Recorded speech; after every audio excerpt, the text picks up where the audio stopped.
Hello, Trekkers, and welcome to another episode of Comrades, where today we're going to be talking about race discrimination and how our favorite Star Trek comrades deal with these issues and sometimes how they apply today. But first, let's go with our Trekker's Delight intro.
What's up, Trekkies? It's your boy Wil Wofford here with Trekker's Delight, a Star Trek-inspired podcast. Before we get started, we're going to give away $100, so make sure you like, comment, and subscribe to our channel where we will announce the lucky winner every single week.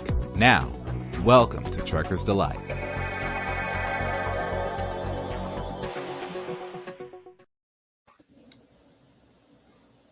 All right, now that we got the formalities out of the way, let me introduce Jason. Go ahead. Well, I guess I'll introduce Jason. I am Jason. Thanks for having me back. Love to get here on Trekker's Delight, talk some Trek for a while. Coming at you from Chicago, Illinois. All right, thank you, Jason. Jermaine? All right. Good evening, everyone. Hope you all are doing very well. I'm excited about today's show. So let's get into it. Yes.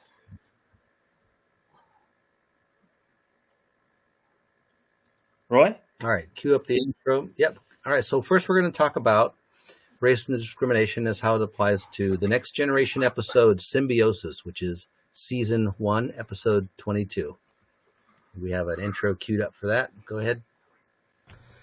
In Symbiosis, the Enterprise is studying solar activity in the Delos system when they get a distress call from a freighter in orbit above the fourth planet.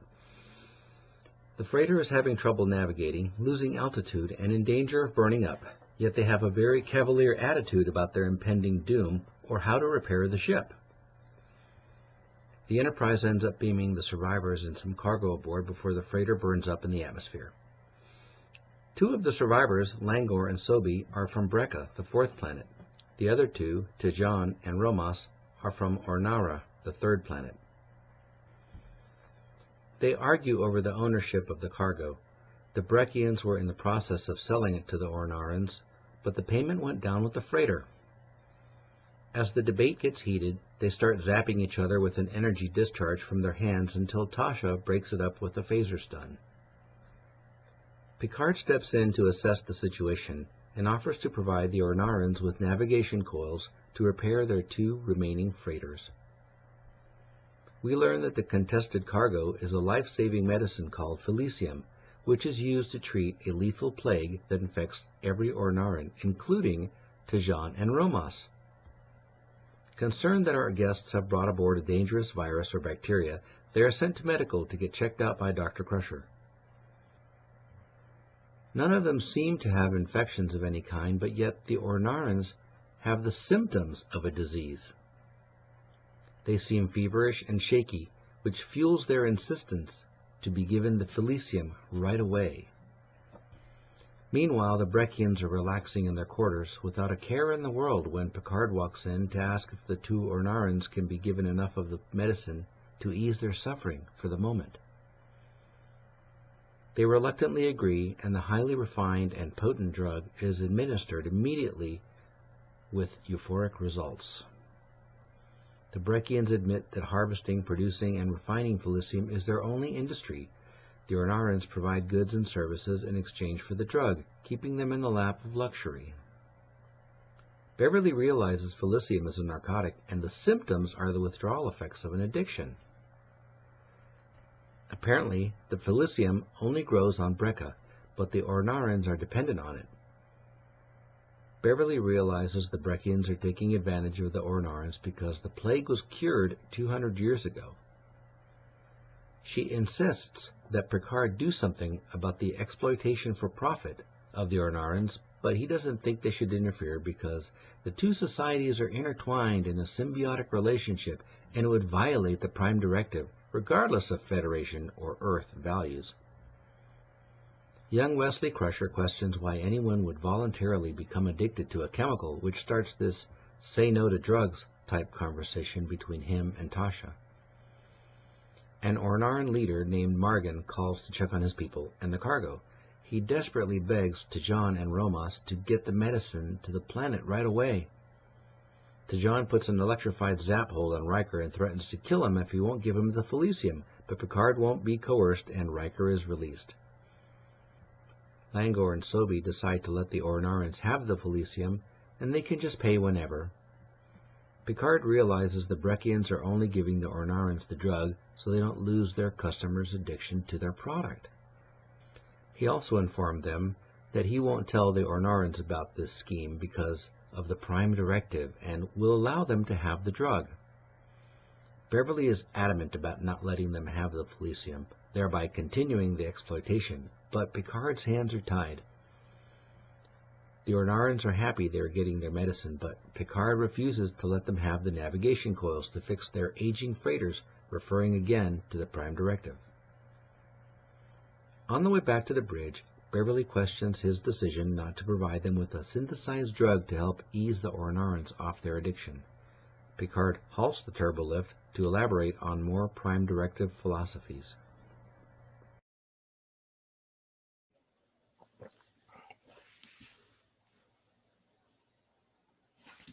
Hey, Roy. Roy, you're think you had muted. yourself on mute. Yeah. So yeah, this episode was like highly Prime Directive heavy, definitely.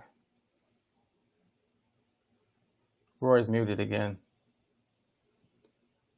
Somebody keeps muting me. No? Can you hear me? Yeah. Yep. So you got a cat that's like walking across your keyboard. No cats on the bridge. I'm not touching it. No cats on the bridge. No, I'm not touching it. Can you hear me now? Yeah. Okay. So you can see this was a little bit about the haves and have-nots. The Breccians were well manicured, nicely dressed, and you had the Ornarans that were kind of disheveled and kind of raggedy dressed, and they don't seem to be very knowledgeable about things. So it was one society was taking advantage of the other, and we see that a lot today, where like higher class people look down on lower class people and just kind of keep them in poverty level. You know what I'm saying? And I don't know if it's so much of a race thing as it is a class issue. Does that make sense? Yeah, it's definitely more of a class Comments? issue. Even though they were like they're different planets and they're pretty much different races, right? I don't know about that. Just by looking at them, they looked like they were the same species. They were just on two different planets. In fact, there was a part where Right. Data was talking about how they I'm sorry, I hurt myself. That society's kind of split, probably because the other group went to another planet. Right. Right. It reminds me of the TOS episode. Was it Cloud People? Cloud Miners, which is Cloud seems like Miners. the same type. Yeah. So I feel like this is definitely what you said, a reflection of like our society, of the 1% and the rest of the country, especially the poorer class, where the poorer class is basically just working for their needs Right. And their immediate needs, and what they need every day, have to work hard for just their immediate needs, is what provides the upper class with their luxury of life. Even if you want to add the drug effect into it, I mean, there's plenty of lower class people, stereotypically is what they say, on that are, on drugs, but not that there Right. aren't higher class people, because there are. They can just afford to deal with it better, Even if you take out the whole issue with drugs, and Jason, I see your point, and like it, yeah, I get it 100%. But even if you take out the issue with the drugs, and I'm looking at my students, I'm looking at my students' parents, and even people in my own family, that rat race of trying to provide those daily needs, you Right. care less about those higher thought processes. You know them, like they exist, and you've thought about them, but you don't have the luxury of like deep thought and saying to yourself, like, why is it not a problem for them? How could they be in our presence and and not contract this disease? You know what I'm saying? Like, those are the thoughts that I would think. But clearly that they've been so hooked on whatever that reason doesn't factor in. Right. Yeah. And their only basic need, their main basic need, is what fuels the upper class is just way of life and luxury. And so they're totally draining them of life while providing the crappy life that they have, pretty much. Hmm. Yeah. And then So with the comrades, it became an issue of, sorry. And then with the comrades, it had to be an issue between Picard and Crusher about the morality issue and prime directive. That kind of was going throughout. That thread was throughout the whole episode. Them just being at odds because Picard's just trying to be by the book, and Beverly's like, "Well, these guys are taking advantage of them," Right. So Yeah, one little notice. Go ahead. Go ahead. So one little note about this episode while we have time. This was actually Denise Crosby's last filmed episode. Now, the one after this was actually the one where she gets killed in, but they filmed that one before they recorded this one. So in the back, when they're getting into the turbolift, you can see Denise Crosby waving goodbye real quick. So it's like a super fast flash. You have to like do a freeze frame on it. So that was like a farewell to Denise Crosby. So she knew she was dead already, huh? Jason, silly. Pretty much. Sounds like race discrimination to me. Yep.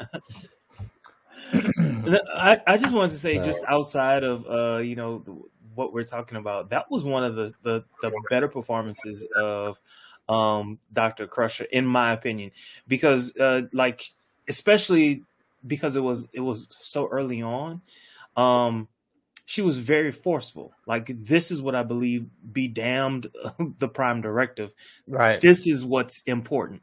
And so much so that I think that had she not been in his ear so much, he probably would have just let them, go on about their business. But she was so forceful about it. In the end, he found a compromise. Not the best compromise, but the only one that he could offer in that moment. Right. Right. No, I definitely agree. She was definitely adamant. I was kind of picturing like every series and how the Doctor would have, if that series would have handled the situation. But she was definitely very adamant about how she felt about it. Like, this is absolutely wrong. Mm-hmm. I'm surprised that, but they wouldn't go as far as to have her like steal a shuttlecraft and send down, a antidote, or put some, or sneak a torpedo with antidote pills in it. We weren't ready for that. Yeah. That was what was that, 1988 or something like that? Like, we weren't ready for that. Michael Burnham would have did that if she was the Doctor. And did you notice that they had to squeeze in a little bit of, just say no type conversation with young Wesley in Wesley. there, and I that love was a how they do plug, of that. course. I Yeah, love I how they mean, do they that. spent like 2 minutes. Why would anybody take something that's bad for them? It's kind of like, shut up, boy. Well, Shut up, boy. let's use Right. Star Trek again as a platform to talk to 20th century humans. It's like you want Keenan Ivory Wayans to pop in and be like, message, and then pop out the screen. Message. All right. So, is that the end of our segment one? Yes, I do believe. Now, I've got mine. Of course, we couldn't do download the video, so I'm just gonna do mine live. Okay. Brought to you by. I don't have a teleprompter, so just whatever I can remember. So, uh, so episode I did. Remember, this is about racism. Was Star Trek Enterprise called the North Star, and this is basically an episode where Archer and friends they arrive.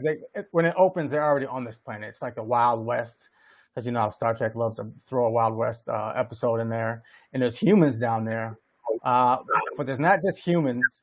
Um, there's also another race called the Skagorians. Okay, and right off the beginning, they let you know that this episode is about racial discrimination. First of all, the Skagorians are called Skags, which is the discriminatory term for Skagorian.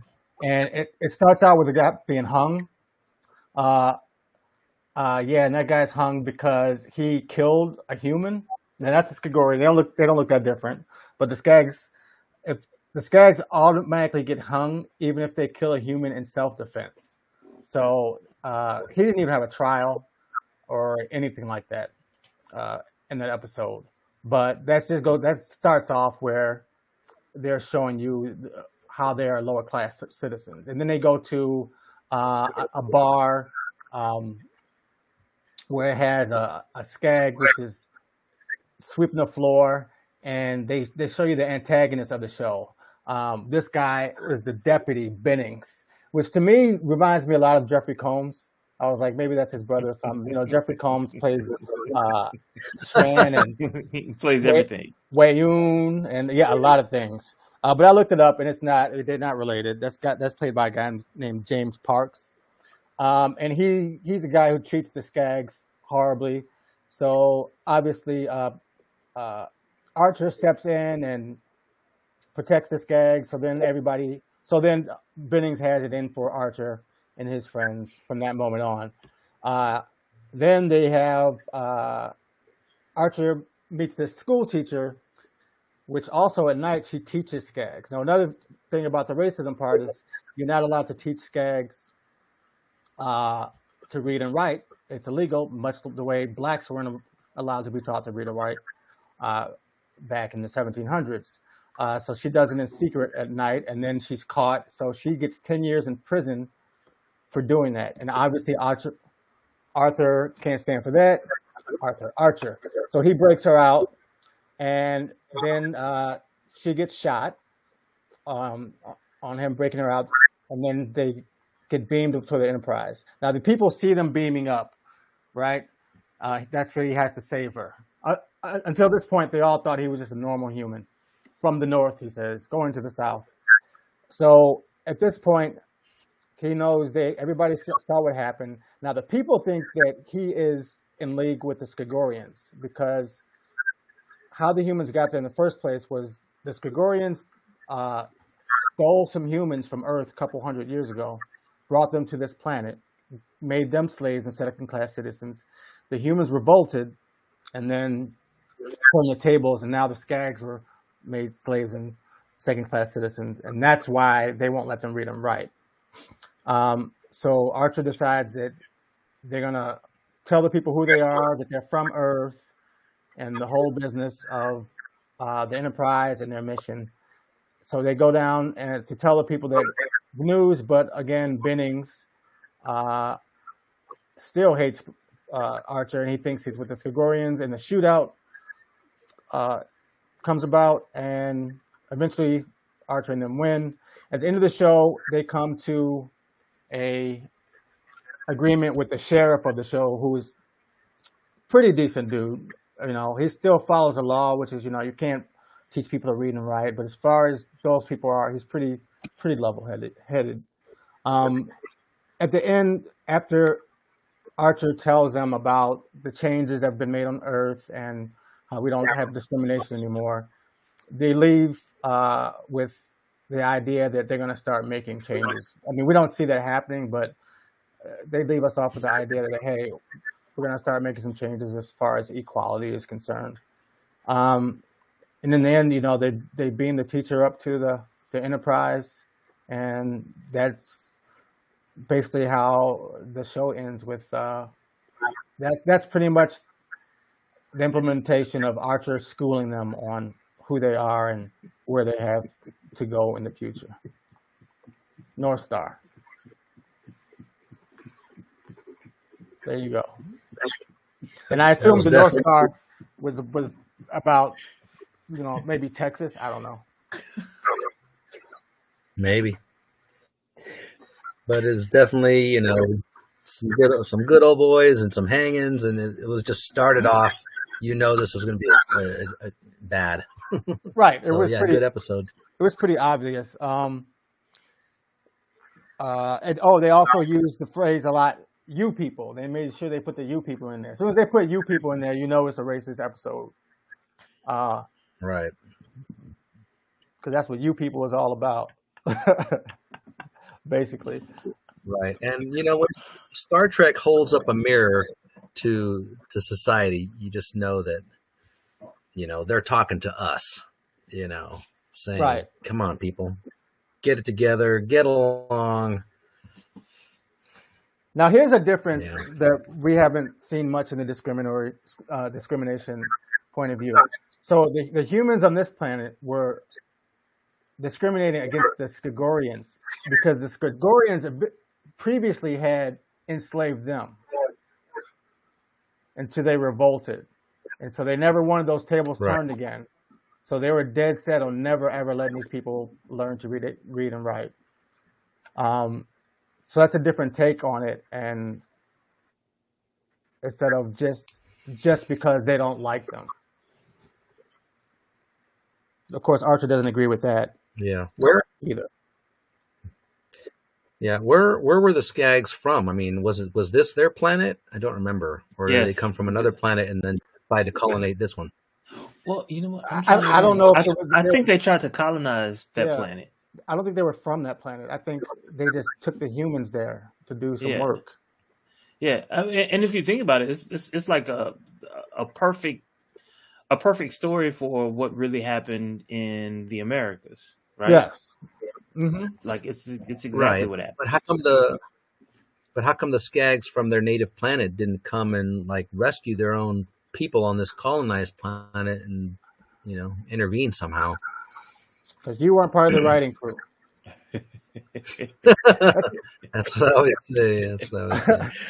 That's a good. I mean, that's a good point. You know, something goes wrong, you send help or something, or maybe it's one of those things where this is what they do, and they would feel dishonored if they had to reach out for help.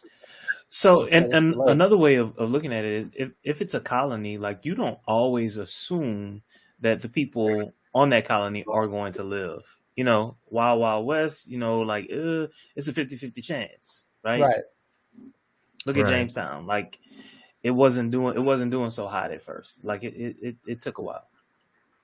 It did, and it was very hard. Well, but I assume the aliens knew what they were doing. Skagorians knew what they were doing. Yeah, but to leave a group of people there on that planet meant that, okay, you were okay with them not returning, potentially. Yeah, maybe. I see. They never really said what was wrong with their ship and why the ship didn't work, because they had a spaceship that was there that they got information from. But this is another Prime Directive thing that popped up, but in this instance, I compare this a lot to Discovery episode where they found I think season 2, like the second Red Angel maybe, where they found that the humans that were on that planet, where Captain Pike would not show them who he was, but in this instance, Captain Archer definitely said, "Well, these are humans. They're from Earth. They have a right to know where they came from." You know? Yeah, and then Right. like what did the Prime Directive even exist then? I don't think the Prime Directive existed Season in 2. Enterprise. No. It probably didn't. It did not exist in Enterprise. You're right. I think what was happening was it was more like a Vulcan thing, and she was like saying don't interfere, don't interfere, don't. Right. But it wasn't anything that he had to adhere to. Had to follow. Right.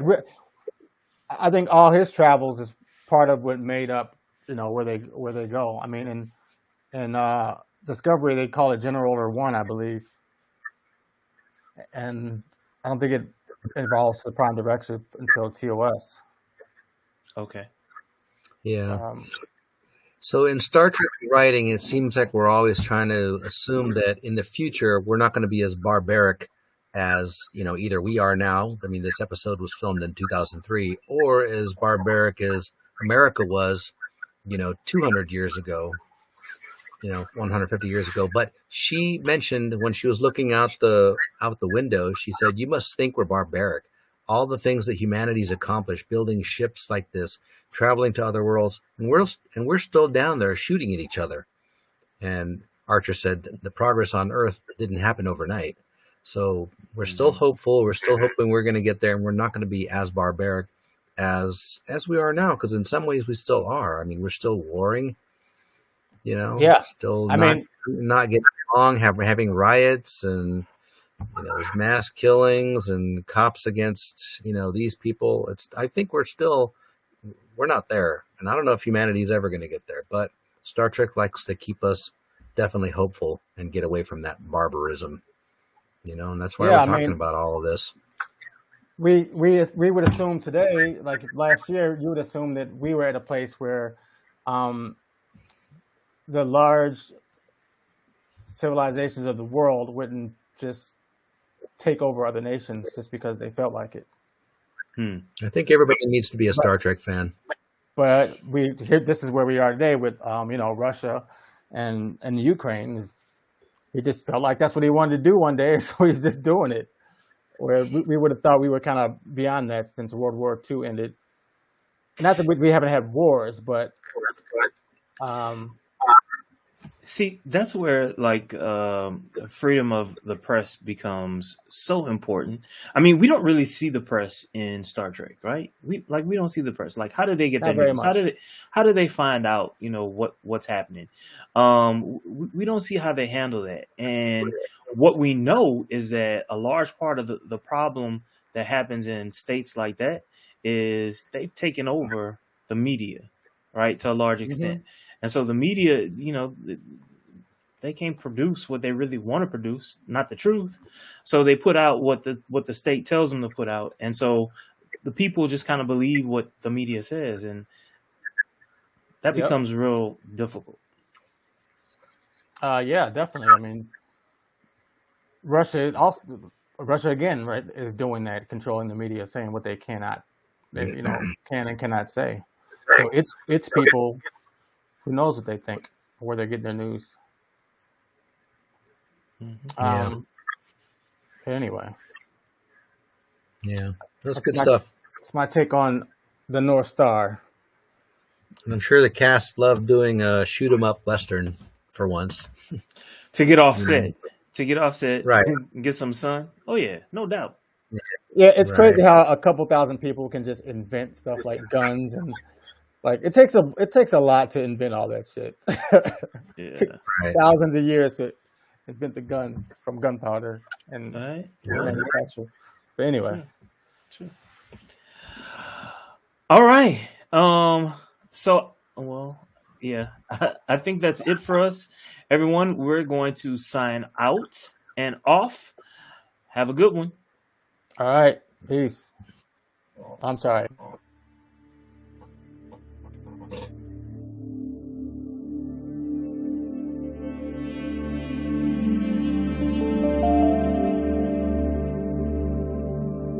Now, again, I'm going to say this again because we're near the end of our show. If you are our allies, we are not talking to you. We are not talking to you. This does not... Okay, we're not talking to you. Stop trying to take our and make it your god business. It ain't got nothing to do with you. It ain't got nothing to do with you. Our experience of grief independently. Bruh. Yes.